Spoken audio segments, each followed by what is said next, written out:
All right, we are in the life of Abraham, and we've been going over some introductory remarks in introducing the time and the place.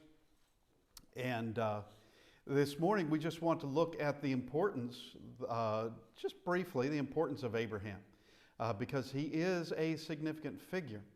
In Acts chapter 3, we see Peter beginning, well, if we see in verse 12, so Acts chapter 3 and verse 12.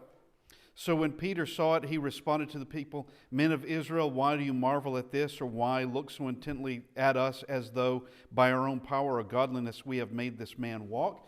They just healed a lame man. "The God of Abraham," verse 13, "the God of Abraham, Isaac, and Jacob, the God of our fathers, glorified his servant Jesus, whom you delivered up and denied in the presence of Pilate when he was determined to let him go." Now, here we have a response from Peter discussing how it is that the miracle has just occurred. And of course, the miracle is going to be because they are following Christ, they have the Holy Spirit. But he also mentions the God of Abraham, Isaac, and Jacob. All right, so Abraham is being spoken of here in Acts chapter 3. We also see in verse 25, Acts chapter 3:25, "You are the sons of the prophets and of the covenant which God made with our fathers, saying to Abraham, and in your seed all the families of the earth shall be blessed." So in this, we see where Abraham is being brought up again, along with the promise that was given to Abraham. And as we have already said, Genesis is being verified and validated, that other passages in Scripture look back at Genesis quite often, look back at Genesis and see it as a fact.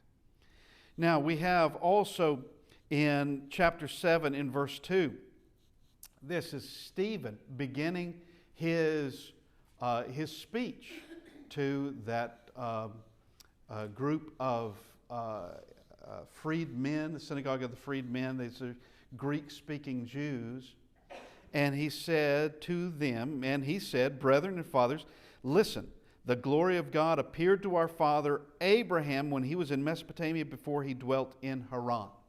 Okay, so here we have once again Abraham. This is the third time. Now, we could find more in the book of Acts. If I recall, I think about 9 times in the book of Acts, Abraham is brought up one way or another. And Abraham is someone of significance. Peter is already mentioned him twice in his speech there in Acts chapter 3. Stephen is beginning his speech speaking of their father Abraham. And you know, the Bible skeptics, they're a peculiar and funny lot. They do a lot of things that aren't exactly consistent, and a lot of things that aren't exactly don't follow in a logical progression. But quite often, your skeptics will see places, especially in the ancient past, in the earliest of days, especially Genesis, but not just limited to Genesis, of the people that are mentioned there are nothing more than legends, or they are myths, or they're just stories. That's all they are. And Genesis is especially a victim of that. The skeptics seeing those who are of those ancient days, such as Methuselah, such as Adam and Noah, and Abraham would be one of those. That these are legends, like one would read of some legends of the past, Gilgamesh being one, but legends of the ancient past. But they have to admit that when we get later into the Bible, places like 1st and 2nd Kings, 1st and 2nd Chronicles, but not just limited there, that you have individuals there that they will say, yeah, those are historical figures. Especially someone like Darius, mentioned in the book of Daniel, Haggai and Zechariah. Also that of King Ahasuerus in Esther, King Artaxerxes in Nehemiah and Ezra, and Caesar Augustus in Luke. Okay, but it's the same book where we can find these obvious historical people. I think very few would deny there was a Caesar Augustus. I doubt too many would deny there was a Caesar Augustus. I doubt there's too many that would deny there was a King Darius of Persia. And yet there they are. And this same book that speaks of those historical people also speaks of others, and that would include Adam and Noah and Abraham. It includes them as well. Now, let's just ask the question, what books of the Bible mention Abraham? Well, already we know Genesis does. Genesis introduces Abraham to us and gives us his biography, if you will, gives us his life. We know his father, we know where he started from, and we know where he ended. And we know his children and of his wives. We know these things. So we have Genesis, Exodus, Leviticus, Numbers, Deuteronomy. So the first 5 books hold, not just Genesis, but all 5 of them mention Abraham. Genesis begins that, and then continuing in that is referencing back to Genesis.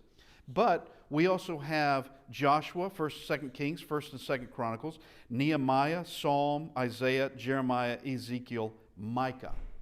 Okay, so that's 16 books in the Old Testament that mention Abraham. That means something significant about Abraham, because I can tell you right now, there's not that many books outside of Genesis that actually make mention of Adam or actually make mention of Noah. They are, but not like Abraham is. In the New Testament, Matthew 6 times in the book of Matthew, Mark 1 time in the book of Mark, Luke 14 times, John 9 times, Acts 9 times, Romans 9 times, 2 Corinthians 1, Galatians 9, Hebrews 10, James 2, 1 Peter 1 time. All right, this is 27 books altogether from Genesis going to 1 Peter. That's 40% of the books of the Bible mention Abraham. That means there's something important about Abraham. And the fact of the matter is, they are using Abraham in different ways. One is to show a historical beginnings of Israel, because it begins with Abraham. It begins there. Even though he's not the one called Israel, Jacob's going to be the one called Israel. That's his grandson.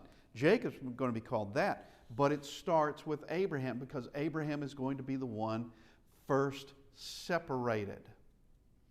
And something significant is involved here. Now, all these writers are going to use him as a kind of a historical start for Israel, kind of the perspective of where Israel began, but also they're going to use him as way of example, the example of Abraham, specifically of his faith. And it's not just Hebrews that does that. By no means is it just Hebrews that does that. We can go to other books which would speak of the faith of Abraham. But there's more yet. Speaking of Abraham concerning the promises given to him, as we just read from Acts chapter 7, the beginning of Stephen's speech, when he talks about what God said to Abraham and the promise that was given to him. And this is all part of it, that Abraham is being used by all these writers to show here were the promises of God and here is where they were fulfilled. Because there were several promises that are given to him.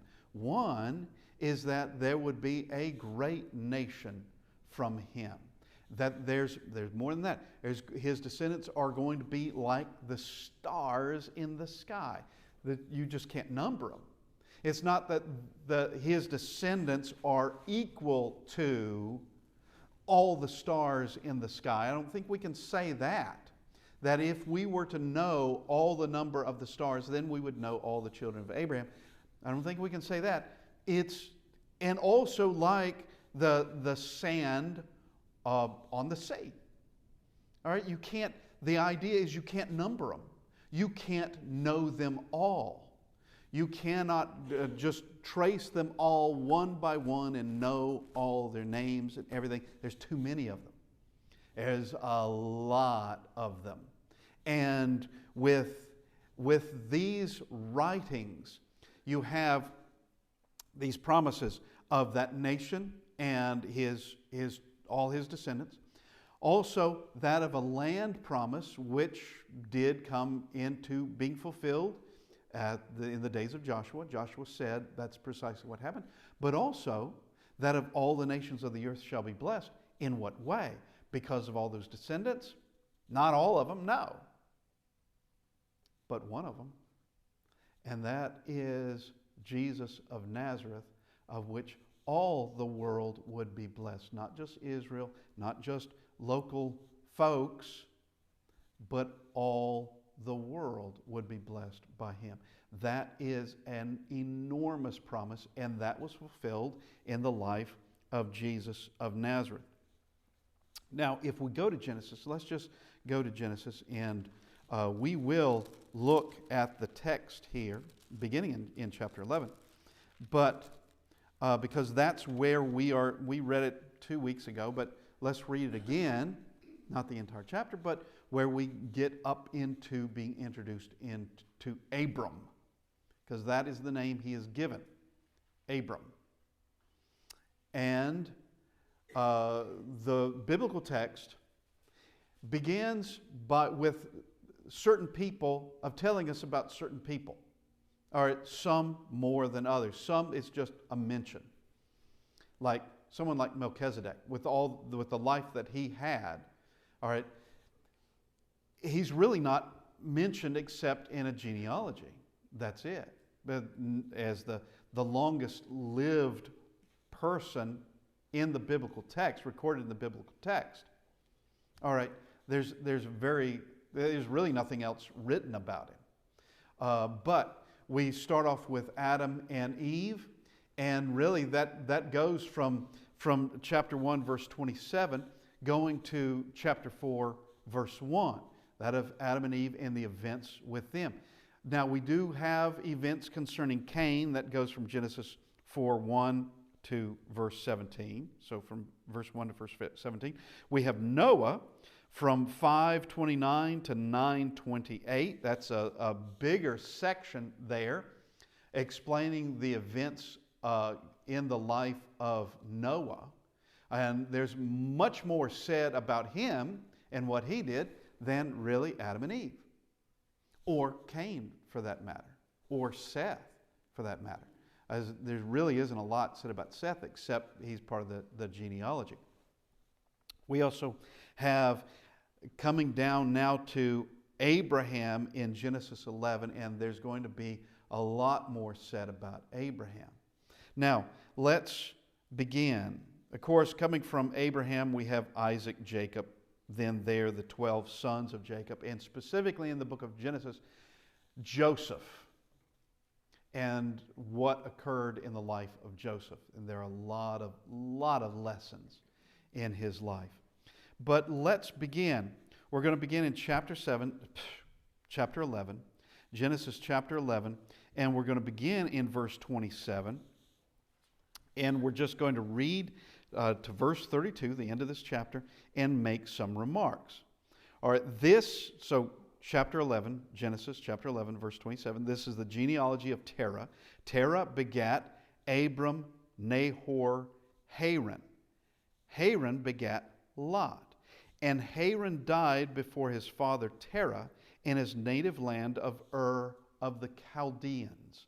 So this is where we pick up on, since Babel, which is in this chapter, chapter 11. We see, okay, where did everybody go? Well, we don't know where everybody went per se. We have an idea of quite a number of places from chapter 10 of how they spread out, and they spread out far. All right, but it doesn't cover everybody and where everyone ended up. I mean, it doesn't tell us who ended up on Easter Island, and that would have been a long time after Genesis chapter 10. A long time, or rather, Genesis chapter 11, who finally ended up in New Zealand, or who finally ended up in Tierra del Fuego. That's going to take centuries for people to continue to populate the earth and spread out further and further and further. But here we see where we have someone who is in Ur. Now, last week we looked at the maps, and Ur is not far from where ancient Babel was. It's not very far at all. So some didn't travel very far. Why would they have to? Not everybody would have to do that. Some did, others would. If everybody else is moving out, well, you don't have to move as far away. But we see where they are in Ur of the Chaldeans. Now, last week we spoke of this time period. This time period, we're looking circa, or about, 2100 BC. That's 2,100 years before the birth of Christ. Okay, so we're talking about in the ancient times, very ancient times. And as we made mention last week, Abraham predates Hammurabi. We often think of Hammurabi as being very ancient, but I mean, Abraham is, and Noah more so, and then obviously Adam the most ancient. But they have been living in Ur of the Chaldeans. Now, we spoke last week of idolatry that was already present. And in our minds, and we'll just make mention of this briefly again, in our minds we can think that a digression should take place. In our minds, we're going from Noah, who is faithful, and presumably his sons are faithful too, because they were with their father, and they were part of building that ark and being inside that ark. Okay, so from Noah, Shem, Ham, and Japheth, till we get to Abraham's day, which is going from the 10th, there are 10 generations from Noah to Abraham. Okay. When we get to Abraham's day, we see where there is idolatry. Did it take that long to get to idolatry? And the answer is, and we answered it last week, no, it doesn't take that long. It just takes as long as one person deciding they're not going to worship God anymore. Cain was already doing that. Now, one couldn't call Cain idolatrous in that he was worshiping something else. He just was worshiping Jehovah in the wrong way. And I shouldn't have used the word just in there. He was worshiping God inappropriately. But he was still worshiping, thinking it was in vain, worshiping Jehovah God.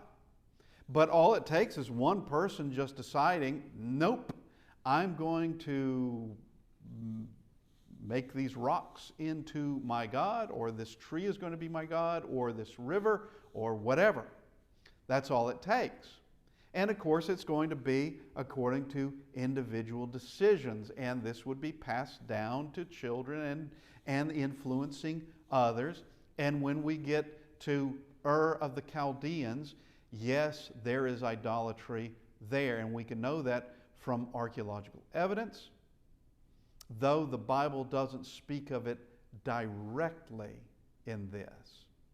But we know it was going on. There were already temples to other gods that had been made. And we spoke last week of the ziggurat of Ur as the seat of the Nana or sin, depending on whose language you're going to use. And that is like this head god. Okay, there was already that ziggurat. It's like the throne of this god there in Ur. Now, we see where Terah has 3 children: Abraham, Nahor, Haran. Now, Haran is going to die in Ur before anyone leaves Ur. Haran, it will die there. Haran has 3 children. Lot, he is significant because he's going to be traveling with Abraham. That's Abraham's nephew. Lot's going to be traveling with Abraham. So Lot is also considered a righteous man, even though Lot made a terrible decision, and there would be people who would argue with me on that one. I don't know why, but he made a terrible decision to head towards Sodom, and then he ends up in Sodom. That was a terrible decision spiritually because it's Sodom. Okay, now Milcah also is going to be significant in this because she is going to marry Nahor. They're going to have a son, Bethuel, and in time Bethuel is going to have a daughter whose name is Rebekah, who's going to be the wife of Isaac. So they are leaving Ur, and Nahor and Milcah stay behind, and they're going to be raising their family, and they're going to have grandchildren. And one of those granddaughters is going to be the wife of Isaac, but that's in time. That's going to take a while for us to get there.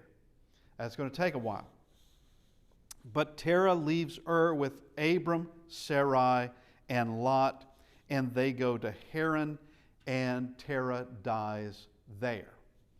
Okay, so he dies in Haran. Now, actually, I didn't finish what I wanted to finish. We went to verse 28. We need to go on. Then, verse 29, then Abram and Nahor took wives. The name of Abram's wife was Sarai, and the name of Nahor's wife Milcah, the daughter of Haran, the father of Milcah, and the father of Iscah. Now, we don't know what happened to Iscah. This is the last we hear of Iscah. Okay? But Lot and Milcah, we'll hear about them more. But Sarah, and this is important information, and because as of now they have no children. But Sarah was barren; she had no child. So we have Abraham or Abram and Sarai. They have no children at this point, and they're not exactly young anymore. But they are they have no child, and so Lot, I suppose, would be the closest they would have of someone who could be seen as a child, and that's a nephew. Now, verse 31, though I have to say Lot was not considered the one to receive the inheritance of Abraham. Lot was not, for whatever reason. Now, verse 31, and Terah took his son Abram and his grandson Lot, the son of Haran, or Haran, and his daughter-in-law Sarai, his son Abram's wife, and they went out with them from Ur the Chaldeans to go to the land of Canaan, and they came to Haran and dwelt there. So the days of Terah were 205 years, and Terah died in Haran. Okay, so they leave Ur, and it is not just Abraham and Sarah, or Abram and Sarah. It is Lot, and it's also their father, his father, Terah. And so they have left there. They're on their way to Canaan, but they came to Haran and dwelt there. Now, Haran does have, it is noted among the Assyrians and the Babylonians. So it's not like Ur was thought to be a fictitious place until it was discovered by archaeologists. And those who doubted it now are seen as being ridiculous because of all, and I showed you some of the objects, showed you that ziggurat of Ur that was discovered. All right, and records of Ur. And I mean, it couldn't be more obvious that Ur existed. Same thing with Haran, and that the Assyrians and the Babylonians, they knew of Haran, and its name actually means road. And why is it called that? Probably, though I can't answer that absolutely, probably because it's on a trade route. It's on a major trade route. And as we showed last week, there's what is known as the Fertile Crescent. And the Fertile Crescent is this crescent or arch kind of area that down below it and in the middle of it is really a deserted desert area. It'd be best not to travel through there because it's desert. All right. If you could take a more watered path, which you could, well, that's the way you would take. And so going from Ur, they head up that crescent to Haran, which, am I doing it the right direction? Yeah, I am. I've made it your direction. They are going northwest is where they head from Ur, making it to Haran. Now, let's go to chapter 12. Now the Lord had said to Abram, get out of your country, from your family, and from your father's house to a land I will show you. Now I want you to see, the Lord had said to Abram. Now, at the end of 10, which we just read, at the end of chapter 11, which we just read, at the end of chapter 11, we see where they left Ur of the Chaldeans. Now, in chapter 12, it explains why God had said to Abram, get out of there, which is precisely what Stephen said in his speech in Acts chapter 7, verse 2. And he said, brethren and fathers, listen. The God of glory appeared to our father Abraham when he was in Mesopotamia before he dwelt in Haran. So, Stephen is confirming, yes, God already told Abraham to leave. They didn't just leave Ur and then God said, okay, let's go further. They were in Ur and God told them, let's leave. Let's get out of here. There are places that God is going to take Abram. And Ur would have been a well-developed city. It would have had all pretty much the conveniences one could expect in a city. And one of the conveniences that you would have is kind of a certainty that you would be well supplied there. That not only would you have housing, which they would have had, Ur had houses. They would have had housing, but you could pretty much be guaranteed that you could get the things that you need from day to day, right there. Now, when you are in a tent traveling, that's not always a guarantee. But he's going to be taken care of nonetheless. Now, they are uprooting from Ur, and Abram is willing to do this. But that's not all God says to Abram here. Verse 2. After he says, get out of your country, from your family, from your father's house. He said, I will make you a great nation. I will bless you and make your name great, and you shall be a blessing. All right? Here is this man and woman, husband and wife, they have no children. And God said, I'm going to make you a great nation. Okay. One could begin to wonder how that's going to happen. Okay. Does he mean Abraham? I mean, Abraham could be thinking in his mind, what exactly does that mean? Is God speaking figuratively, or is he speaking literally? Is this going to happen because I become a ruler of some place? Abraham thinks to himself. I mean, there's numerous ways that one could wonder how God is actually going to do that, because Abram and Sarai are childless.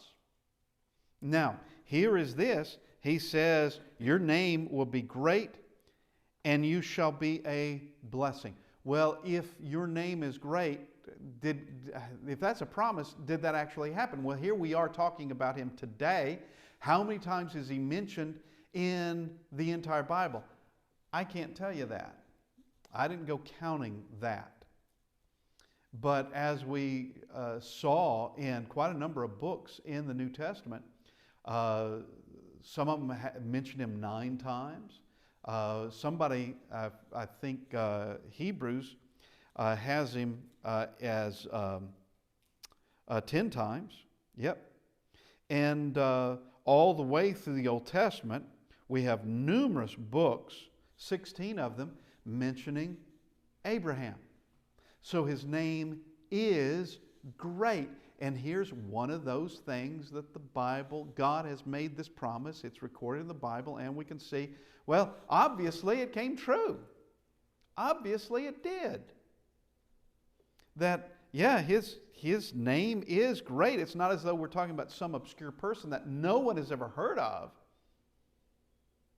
We can go to many people around here, not everyone, but many people around here, and ask who Abraham is, and they would be able to, they'll give you an idea as to who he is. They'd give you an idea. Now, you shall be a blessing. Verse 3, I will bless those who bless you, and I will curse him who curses you, and in you all the families of the earth shall be blessed. Now, we know what that means, that last part. In you all the families of the earth shall be blessed. That's a lot of people, because that's billions, and I don't know that number. It's more than just who's living today. It's those who have lived. The nations of the earth will be blessed. How? Now, this doesn't say how, just that it would happen. But we know, by way of the Bible, making commentary on the Bible, by explanations that do come, that it's because of Jesus of Nazareth, who is a direct descendant of Abraham.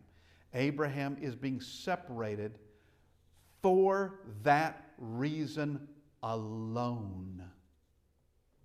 If there was to be no Jesus of Nazareth, the Christ, the Son of God on this earth, there would be no reason for Abraham at all. If Jesus was never to arrive, if it was unnecessary for the Christ to be here on the earth, to be born, then there's no reason for an Abraham, ever. All right? But he's being separated because of this. Now, here is get out of your country. You're going to have to follow God. For these things to be true, you're going to have to follow God, and he follows him.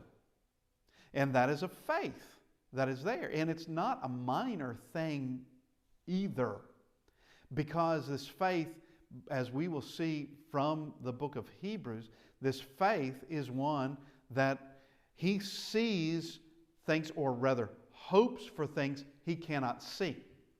He hopes for things that are in the future, and with some things they are in the distant future that he would never see in this life, but hoped for them to be fulfilled. Make you into a nation.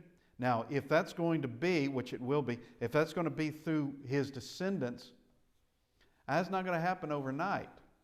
And that's not going to happen in a few years. That's going to take many years to fulfill, and it would happen. That's going to take many years. Now, we want to look at the first words of verse 3. I will bless those who bless you, and I will curse those who curse you. So, Abram is protected property. You need to tread lightly when you're around him. You want to treat him well. You don't want to be an enemy. You don't want to be his enemy. And as we see with those 4 kings that came from the east, and we see the results of that in Genesis 14, that they are defeated by Abraham and the men with him. Though those 4 kings were able to subdue and take 5 cities, 5 separate independent kingdoms, these 5 cities, Abram is able to rescue them. And he does it without any cities. He does it without being a king at all. He does it. Why? Because God does mean this. I will bless those who bless you and curse him who curses you. And so he is protected. So we come down to verse 4.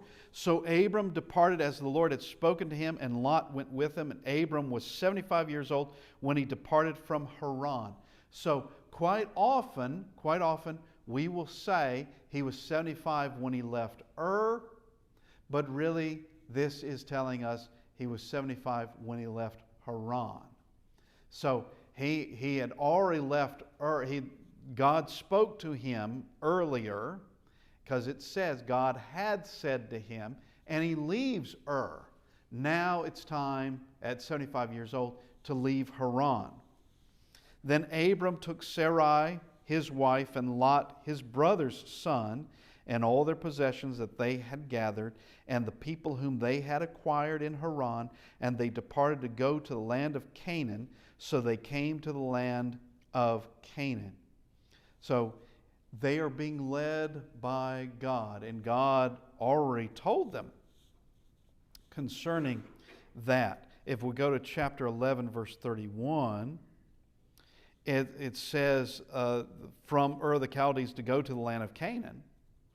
Okay, and they stopped in Haran, and Terah dies in Haran. Okay, we have now they're on their way. They're heading toward Canaan. So what is the importance of Canaan? Why Canaan? Because eventually, and it's going to take hundreds of years, eventually Canaan will become Israel. And it's going to be the homeland of that nation Abraham was promised. They will be his descendants living there. And they will have kings, and they will have they will have one extremely good king, David, who does have problems. They will have one king who is extraordinarily wealthy, Solomon, and wise, but he did foolish things nevertheless. They will have their height of glory really will be under David and Solomon. And Solomon's going to begin to bring it down because in his older age and the things that he does. But here is this land that is promised, and so they came to the land of Canaan. Now verse 6, Abram passed through the land to the place of Shechem as far as the terebinth tree of Moreh, and the Canaanites were then in the land. So yeah, they had already settled there. No doubt they had settled there coming out of Babel years earlier. They had settled there, and they had created their own lands. And of course, we know quite a number of them by name. There would have been the Philistines would have been there, the Jebusites would have been there, the Hittites, the Hivites, just numerous ones that were there. And at this time, they're not as wicked as they will be further down the line. Further down the line, they're just going to get worse and worse and worse and worse. And when we get to the days of Joshua, they're pretty wicked. They've been killing infants. They have, which is sacrificing infants to their gods. They are just a lot of bloodshed among them, and you have these thugs. Basically, you have these thugs who are kings over their little kingdoms. And in the days of Joshua, that's when the land promise is going to become complete. But, okay, so he goes into the land of Canaan. The Canaanites were then in the land. Then the Lord, verse 7, then the Lord appeared to Abram and said, to your descendants I will give this land. And there he built an altar to the Lord who had appeared to him. So God appears to Abraham and tells him, this is the land. Now he can understand a little bit more. If he didn't already understand, he can understand a little bit more that in time, yeah, this is going to be where his descendants live. In time. And once again, that if it's going to be his descendants, that can't happen overnight. That's going to take some time, and it's going to take hundreds of years, actually. It's going to take several generations to get there. But here, to your descendants, I will give this land. Your descendants. So I'm going to make you into a nation does literally mean his descendants. Not something that he's just handed over. It's handed to him. But that in time, it's going to be his grandchildren, great-grandchildren, actually. And further, I can't put the greats to it because no one has that information. Verse 8, and he moved from there to the mountain east of Bethel, and he pitched his tent with Bethel on the west and Ai on the east. There he built an altar to the Lord and called on the name of the Lord. So Abram journeyed, going on still toward the south. So we have these names, Bethel on the west, Ai on the east. And of course, we recognize these names. Ai will be one of those places that Joshua is, they're going to suffer because of Achan in Joshua's day trying to take Ai. But Ai will eventually become theirs. And so he continues on toward the south. Verse 10, now there was a famine in the land, and Abram went down to Egypt to dwell there, for the famine was severe in the land. So, famines are something that occurred. Now, I don't think any of us really have witnessed a famine yet. There's no knowing what the future may bring. We haven't really witnessed a famine, but that was something that did occur. And with this, he goes on to Egypt. Well, why would he go on to Egypt? Well, Egypt is we mentioned this last week. Egypt is a well-watered place. It has the Nile River. Now, there are certain places of Egypt, that are pretty desert, quite deserty. All right, you go to the west of the Nile far enough, and you're going to hit desert. And also, if you go east far enough, you're going to get into desert. But the Nile floods yearly. It brings in beautiful soil coming from inland, and you have agriculture that can just flourish in Egypt. Egypt was known in the ancient days for its wheat. We see that in places such later on in the book of Genesis. But even in our day, it is still known for quite the agriculture. Some of the best cotton, if not the best cotton in the world, comes from Egypt. And they still have wheat in Egypt. You have that delta of the Nile where it fans out heading toward the Mediterranean. That is a very lush area there. And so heading into Egypt would have made sense. to have gone there. All right. Now, actually, we've come to the end of our time, so we'll begin there next week, and appreciate everyone being with us this morning.